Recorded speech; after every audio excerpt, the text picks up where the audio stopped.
นี่คือพูดยังดีปะ พูดยังไงเรื่องของมึง สัตว์ถามมึงดีมึงโอ้มึงกูให้คำแนะนำเลยเนาะ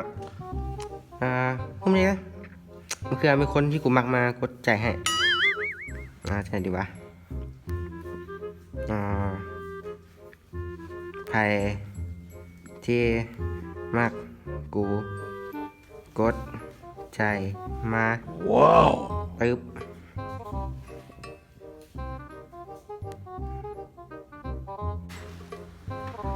เฮ้ยไม่กันเตือนเฮ้ยไปสู้เฮ้ยเฮ้ยเฮ้ยคนเมื่อมาคนใจกูเบิ่งเฮ้ย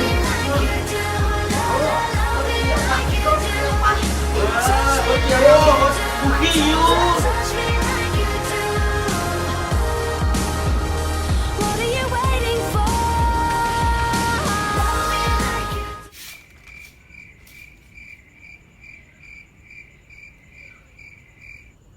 ถ้าไม่มาคลิปนี้อย่าลืม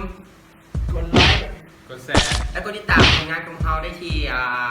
Facebook Fanpage แล้วก็ YouTube ของพวกเรามีชื่อว่าเดือดท็อกซิกเนาะได้ชิมพวกฮุกแล้วแถวนี้นะอ่านมาจบคลิปดีก่อน